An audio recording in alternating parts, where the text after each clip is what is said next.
तो कठौती में गंगा। इसका मतलब ये नहीं कि कहने से है। तबाताइयों ने संत शिरोमणि दास से कहा कि अगर तुम संत हो तो कुछ से करके दिखाओ। उस समय संत शिरोमणि दास ने कहा कि बैठो, तुम्हारे सामने मैं अपनी औकात को दिखाने का काम करता हूं। और अपने सतीत्व के बल पर संत शिरोमणि दास ने कहा कि हे गंगा मां, अगर मेरे में सत्य है, मैं सही आपका पूजन करता हूं तो इसमें प्रकट होकर के दिखाए। और मां गंगा को मजबूर होकर के उस कठौती के अंदर गंगा रूप धारण करना पड़ा, तब संत शिरोमणि दास को पूजा जाता है। ऐसा ही कोई भगवान नहीं हो जाता, ऐसा ही किसी को पूजा नहीं जाता, कर्म करना पड़ता है। और जब तक हम कर्म नहीं करेंगे, फल की इच्छा रखेंगे, कभी संभव नहीं है कि हमें प्राप्त हो जाएगा। मैं ज्यादा कुछ ना कहता है, इतना जरूर करना चाहूंगा। ये गाजीपुर के नौजवान साथियों, बीकापुर के सभी नौजवान, बड़े बुजुर्गों, माता और बहनों, बहुत देर से एक चर्चा सुन रहा था मैं। मेरा दुर्भाग्य है कि मैं इस समय गांव में नहीं रह रहा हूं, कुछ अपने पर्सनल काम से बाहर रह रहा हूं, लेकिन मैं सुना हूं बहुत देर से भाषण पे भाषण, भाषण पे भाषण सुनने को मिल रहा था कि संत शिरोमणि दास की मूर्ति नहीं लगेगी, अभी और नहीं लगी है। मैं राजनीति में नहीं जाना चाहता, लेकिन मैं सबसे कहना चाहूंगा कि आप लोग एकजुट हो जाओ और निश्चित तौर पर संत शिरोमणि दास की मूर्ति को लगवा करके बीकापुर में रहा जाएगा। आप किस तरह से बात कर रहे हैं, आप खड़े हो जाओ। तमाम ग्राम सभा की जमीनें पड़ी हुई है, क्यों सिंचाई विभाग के जमीन के चक्कर में पड़े हो?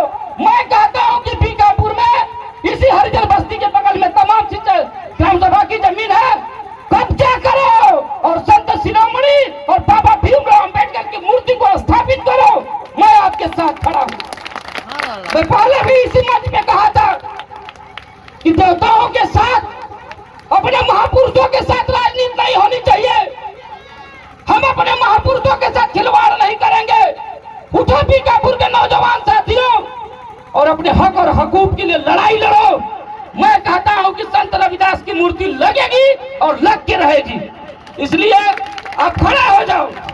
मैं कहता हूं कि ग्राम सभा के प्रधान यहीं बैठे हुए हैं, एक प्रस्ताव लिखो मित्र, किसकी औकात है कि नहीं लगेगी मूर्ति ग्राम सभा में?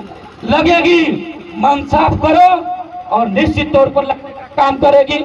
उसमें जिस तरह की हो सकती है हम लोग मदद करने के लिए तैयार हैं। साथियों, मैं एक बात और कहना चाहूंगा कि नौजवानों, इस पूजा के बाद एक सबक लेना और सबक लेके अपने घर जाना कि आज से गलत कामों से धीरे धीरे दूर होने का काम करूंगा, नशा से दूर होने का काम करेंगे, शिक्षा के तरफ आगे बढ़ने का काम करेंगे, सही रास्ता पर चलने का काम करेंगे, पढ़ लिख करके महान बनने का काम करेंगे और इस जनपद का ही नहीं, इस देश में अपने बीकापुर का नाम रोशन करने का काम करना।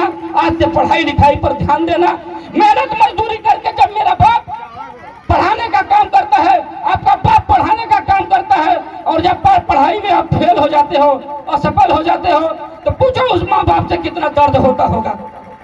उस दर्द को मत रहने दो, आगे बढ़ो, पढ़ाई लिखाई करो और सही आप शपथ लेकर के जाओ संत रविदास जी की कि हे संत रविदास जी, आपके पद चिन्हों पर चल करके आगे बढ़ने का काम करेंगे और समाज को आगे बढ़ाने का काम करेंगे। बहुत बहुत धन्यवाद। जय संत रविदास, जय भीम। संत शिरोमणि भक्त गुरु रविदास की जय। संत शिरोमणि भक्त गुरु रविदास की जय। गौतम बुद्धि करुणा हो, गौतम बुद्धि करुणा हो, बाबा साहब अमर रहे।